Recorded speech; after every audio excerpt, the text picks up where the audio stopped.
Welcome back to Just the Facts, y'all. My name is Jimmy, and today I'm going to be giving y'all my 6 college football playoff contenders for 2020. And I say 6 because whenever the playoff rankings start to come out, they like to separate like the top 6 teams from the rest of the poll. And yeah, that's just how I'm going to do it today. Hopefully we do get a college football season, man. With all this corona going on, it's pretty tough right now. So without further ado, we're going to get right into it. To start off, I do have a couple honorable mentions I had to get in there. The Texas Longhorns. So, as some of y'all may know, the Longhorns are my team. They have the third best quarterback in the nation, Sam Ehlinger. I don't care what anyone says. But they returned most of the defensive starters. I know we were really injury-riddled last year, especially in the back end. And we also lose 2 great wide receivers in Colin Johnson and Devin Duvernay. I'm going to miss those guys a lot. And I think we have one of the best running back stables in the country. The Longhorns do have a pretty tough schedule. They go at LSU, as y'all know, at Kansas State, where it's always tough, and at Oklahoma State, and obviously Oklahoma. So that tough schedule combined with the lack of consistency I've been seeing throughout Texas the last couple of years. It's like one year the offense is really great and the defense is pretty bad, or the defense is pretty good and the offense is really bad. That's how it's been the last couple of years, so you never know with Texas. But I do expect us to compete with the Big 12 championship. As for a playoff spot, the verdict is still out on that. Speaking of Big 12 teams, Oklahoma. So we know every single year Oklahoma's going to have one of the best offenses in the country, if not the best. They're going to have one of the best quarterbacks in the nation. This year they bring in Spencer Rattler. Finally, Lincoln Riley has one of his own quarterbacks. Speaking of quarterbacks, I do think Spencer Rattler is a downgrade from Baker Mayfield, Kyler Murray, and Jalen Hurts, even though he is a 5-star. And if Oklahoma couldn't win with those 3 Heisman caliber quarterbacks, I don't think they're going to win with Spencer Rattler. And the verdict is still out on the defense. I know they get a guy like Trey Norwood back, but losing guys like Kenneth Murray and Gallimore and all these other guys without their defense not being great in the first place really has me shaky about Oklahoma. My last honorable mention, the Oregon Ducks. So I think Oregon will have one of the best defenses this year. Obviously, we know Justin Herbert, top 6 pick in the NFL draft. Now the Ducks bring in Tyler Shook. Well, I'm not really sold on yet. He might be a very, very good player down the line, but as of right now, I'm not too sure on him. Oregon does have a pretty weak schedule where you look at week 2, you're like, oh, they play Ohio State. Well, thing is, I think they're going to lose to Ohio State, and after that, they can't afford to lose any more other games. And as we all know, the Pac-12 is a very, very weak conference, so Oregon has very, very little room for error. So now that we got the honorable mentions out the way, let's get to the top 6. Number 6, Penn State. As we all know, Penn State has been one of the best teams in college football over the last 4 years or so, and this year won't be any different. Penn State does return a lot of talent, Journey Brown and Noah Cain, who I think might be the best running back stable in the country. I'm excited to see what they're going to do. Obviously, Sean Clifford's back. And Pat Freiermuth is back, who is probably the best tight end in the country. Their offense was really weird last year. They started off really hot, and we thought they had one of the best offenses in college football, but they did kind of cool down a little bit towards the middle and the end of the year. And they do bring in a new offensive coordinator, Sioraka from Minnesota. He did have 2,000-yard receivers in Ty Johnson or Rashad Bateman, and I think they'll help out the young wide receiver core at Penn State this year. As for the defense, Penn State's always been a really good defensive team. This year won't be any different. They did lose Gross Matos and Robert Windsor, who combined for 14 sacks last year. Micah Parsons, who is probably one of the best linebackers in the country, is coming back next year. Cam Brown will be back, and I think the overall linebacking core of Penn State is just ridiculous. But the biggest problem with Penn State over the last 4-ish years is that they're in the same division as Ohio State. I feel like if they weren't in the same division as Ohio State, they would have been in the playoffs at least 1 or 2 times by now. As a whole, I can see Penn State going around 10-2. Obviously, that won't be good enough to make it into the playoffs, but I do expect another great season from them. Number 5, the Georgia Bulldogs. As we know, Georgia's also been one of the best teams over the past couple years, having that national championship game appearance in 2017, blowing that double-digit lead, and they haven't been back ever since. Jake Fromm's been there the past 3 years, and last year had over 2,600 yards, 24 touchdowns, and 7 interceptions. Those are decent numbers, but he's not the elite playmaker that you would want him to be. Insert Jamie Newman from Wake Forest, who had over 2,800 yards, 26 touchdowns, and 11 interceptions. So Jamie Newman in the beginning of the year last year was pretty damn good. As the season went on, it seemed like he slipped up a little bit, and especially against the really, really good defensive teams. So I do think Jamie Newman is slightly overrated, but as a runner, he is far ahead of Jake Fromm. So I do expect Georgia's offense to improve, but how much? The verdict is still out on that, but bringing in Todd Mankin as the new offensive coordinator, there's very, very high promise there. And Georgia always has great offensive weapons, especially wide receiver George Pickens, who I think is going to have a really breakout year this year. Last year, he had 49 receptions for 727 yards and 8 touchdowns. And onto the defense, Georgia, there's no really complaints about the defense. They're going to be great, I already know it. They were turning 8 starters off of already great defense last year, and including the highly touted incoming freshman Keely Ringo, who my Longhorns just couldn't get.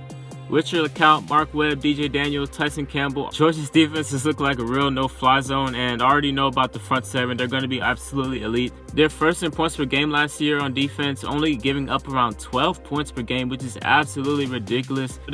The verdict is still out on the offense with Jamie Newman. Just think about this. Jamie Newman did struggle against the 3 best defenses on the schedule last year, which was Clemson, which was a loss, Michigan State, which was a loss, and Virginia Tech, which was a loss, while completing under 50% in every single one of those games. Those are 3 top 60 defenses. And the SEC this upcoming season, Jamie Newman is going to play 5 top 30 defenses. So we are going to see just how good Jamie Newman really is. They have a real tough schedule as they play Alabama, Auburn, and Florida. And I automatically expect 2 out of those 3 games to be losses. Georgia's bringing in top 3 recruiting classes over the past couple years, so I don't really doubt the talent whatsoever. My question is on the execution. Number 4, the Florida Gators. Whoa, before you click off the video, you might be thinking, what the hell is this guy thinking? Hear me out. You might be asking, is Tim Tebow back in town? No. But there is Kyle Trask, not trash like some of y'all want to say. In 11 games last year after taking over for Felipe Franks, who is trash, he had over 2,900 yards, 25 touchdowns, 7 interceptions on 67% completion percentage. He's not really a runner, but he does get the job done passing the ball. This year, I do expect more of the same, if not even better from Kyle Trask, even due to a suspect running game and a suspect offensive line, which was 58 in sacks allowed last year. But with Trask not being too mobile, I expect them to be a little bit of problems right there. But they do return 4 offensive linemen. The scary part is LaMichael Pirine is gone, who was pretty good, but he only had 676 yards and only 6 touchdowns. But now that he's gone, we bring in Dameon Pierce, who had 305 yards and 4 touchdowns his first year as a Gator, and they also bring in Lorenzo Lingard from Miami. So that running back room, it does look really shaky, but hopefully those guys can carry the load. And Florida ends up losing 4 of their top 6 targets from last season, so that's going to be something interesting to look at. Hopefully Grimes can step up and have a big year. They have Copeland and they have Texas transfer Jordan Pouncey. But luckily Kyle Pitts is one of the best, if not the best tight end in the country, and it's Kyle Trask's favorite target, maybe because they have the same first name. But Pitts went for 54 receptions, 649 yards and 5 touchdowns, so I expect him to have a monster year this year. He's a matchup nightmare. And one other guy I wanted to get into, hopefully Florida uses Kadarius Toney the right way. He's an explosive playmaker, as you saw spurts of throughout the season, but he was pretty much injured a lot of the year. I think he can bring a lot of life to Florida's offense with quick slants, screens, and sweeps to kind of alleviate the run game a little bit. That's for the Florida defense. They did lose their best DB, their leader in tackles, and their overall best player in CJ Henderson, David Reese, and John Grenard respectively. All of them are gone, so that's going to be a real big concern. And another concern for Florida is the third down defense. Even though they got a lot of teams into 3rd and longs, they had problems getting off the field. They're 53rd in the country in 3rd and long success. So hopefully losing those 9.5 sacks from John Grenard doesn't hurt them too much. But when Florida did pressure the quarterback, I mean, they're 4th in sacks. So I just want to see more aggression from that defense. As for the back end, Sean Davis and Zach Carter, I expect them to do their thing regardless. But the front 7 of Florida really concerns me. Yes, I do have Florida ahead of Georgia. Why? Because their schedule seems pretty easier to me. Keep this in mind, Florida only plays 4 teams that had a winning record in 2019. The 3 toughest games for Florida include Georgia, which is a neutral site game as we know, LSU at home, and maybe at Tennessee or maybe even at Florida State. So I can easily see Florida navigating the schedule and having an 11-1 record. Hopefully it gets them to live up to expectations and the hype. Number 3, the Alabama Crimson Tide. So Alabama has been the cream of the crop over the past decade or so. But last year going 11-2 would be considered a down year in Alabama football. With Tua going to the NFL along with Judy and Ruggs, Alabama's offense is going to look a little different in 2020. Mac Jones is one of my favorite quarterbacks in college football. In 2019, he did play 4.5 games, going 69% completion percentage with a 91 QBR, which would have been 4th in the country if he played all year long. Versus Auburn, Mac Jones did have a better passing rating than Joe Burrow when he played Auburn, and versus Michigan, he had a better passer rating than Justin Fields when he played Michigan. On the offensive end, he's going to have a top running back in Najee Harris, who I expect to have a Heisman caliber season this year. That's just my opinion, but also has Devontae Smith and Jalen Waddle returning. Then coming wide receivers Dow Jones, Bell, and Javon Baker. Devontae Smith actually had more yards than Judy and Ruggs, so the playmaking's still going to be there. And obviously Jalen Waddle's an explosive guy. You can put him in the backfield. You can line him out right, and obviously returning, he's just on another level. And also having Najee Harris, who's a great receiving running back. He had 27 catches last year for 304 yards. Not to mention he ran for 1,224 yards and 13 touchdowns, so I can only expect him to go up from there. 4 linemen are returning, including Alex Leatherwood, who is first team All-SEC. I expect the Alabama offense to slip a little bit, but I do expect it to still be explosive and be tops in the country. As for the defensive end, Dylan Moses is back for Alabama after missing all of last year. The All-American has been dealing with a whole bunch of injuries throughout his career, so hopefully this year is the year he stays healthy. A guy who filled in for him last year, Shane Lee, stepped up big time and led the team in tackles as a freshman. And Christian Harris, the other freshman linebacker that had an amazing year. That's some crazy potential in that linebacking group for Alabama as always. As for the back end for Alabama, I am a bit concerned. Xavier McKinney's gone, Shaheem Carter's gone, Trayvon Diggs is gone. The fact that the Alabama standard on defense has slipped a little bit. Last year they gave up 31 to Ole Miss, 46 to LSU, and 48 to Auburn. Battle would need to step up as well as Patrick Surtain, who I think is phenomenal. Even though the defense is a bit concerning, I do expect Alabama to get it together and have a really great year on the defensive end. Alabama's 3 toughest games include LSU, Auburn, Georgia, and don't sleep on USC, guys. I think that's going to be actually a competitive game. Maybe not up to the Alabama standards of some previous years where the defense was absolutely shut down, but their defense will be good enough to compete for a championship and hopefully get one or a couple more championships before Saban retires. Number 2, the Clemson Tigers. So Clemson has been the best school in college football over the past 5 years, at least record-wise, going 69-5 and having 2 national championships, and they're going for a 3rd this season.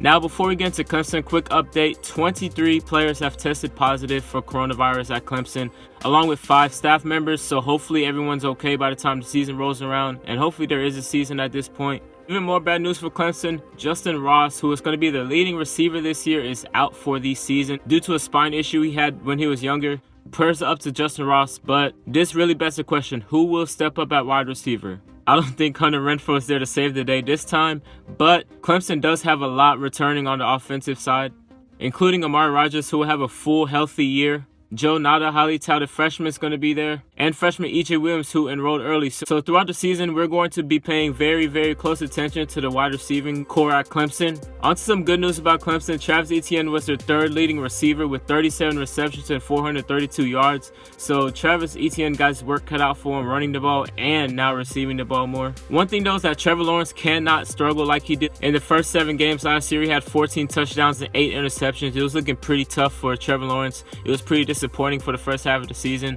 but in the rest of the 8 games, he did not have a single interception, so that's what we all expected for Trevor Lawrence. Travis Etienne is there. I believe he's going to run over 2,000 yards and be the best running back in the country this year. Sorry, Chuba Hubbard.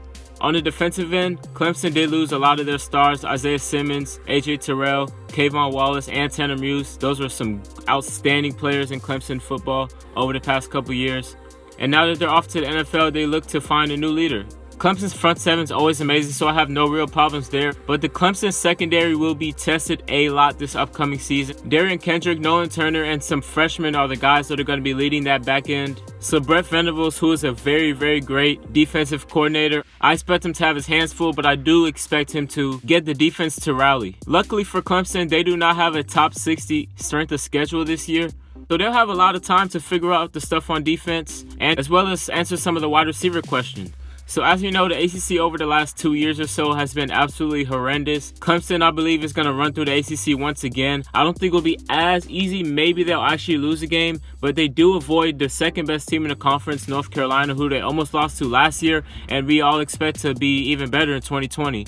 Shout out to Mac Brown, Longhorn for life. Clemson's 3 toughest games include Notre Dame, which I believe is on the road, They play Louisville and Virginia, so it looks like Clemson's going to have smooth sailing all the way until the playoffs. I just hope that all the guys that tested positive for Corona end up recovering nicely and smoothly from all of this, so we can see Clemson as close to full strength as possible. Number 1, the Ohio State Buckeyes. So after being the second most dominant team in college football last year and coming off a 13-1 record, losing to Clemson in the college football playoff semis in an agonizing way, I think the Buckeyes are looking to bounce back in a big way in 2020. Obviously, a team like Ohio State's always going to lose very, very talented guys. They lost Chase Young, Jeff Okudah, J.K. Dobbins, KJ Hill among some. But Ohio State has no problem recruiting as they come in 5th in this 2020 class, so they'll be just fine. They do bring in 2 5-star wide receivers to add on to an already really good wide receiver core, Chris Olave, who I believe is going to be one of the best wide receivers in the country this year, and Garrett Wilson, who had an amazing catch versus Clemson. Obviously, losing J.K. Dobbins, that's a big loss. But they do bring in Oklahoma transfer Trey Sermon. Hell, he transferred from Oklahoma because there was too much talent at the running back spot, so that's something to keep in mind. In 2018, he had 947 yards, 13 touchdowns with Kennedy Brooks and Kyler Murray running the ball. And this offense is all led by Justin Fields, Heisman candidate in 2019, and I expect him to be another Heisman candidate in 2020, possibly even winning it all. Having 41 touchdowns and only 3 interceptions, and at one point he was 40-1 in the regular season, which is absolutely ridiculous. Ended up with 51 total touchdowns, and he just coasted. Now on the defensive end for Ohio State is a bit concerning. Of course, Chase Young, Jeff Okudah, and Damon Arnett are all gone. But I do think the linebacking core will be the strongest part and will carry the defense. With Pat Werner, Browning, and Borland, that's a really, really strong linebacking core and an experienced linebacking core, and I expect them to do big things. On the back end, Sean White and Reap are going to be the guys holding it down back there. I don't think the Ohio State defense will struggle as much as the 2018 defense did, which was not that great for Ohio State standards at least, but they will have their struggles here and there. I do expect them to get it together throughout the season. I expect Ohio State to be the most dominant team in college football this year. 3 toughest games are looking like at Oregon, at Penn State, and versus Michigan. Michigan's a win.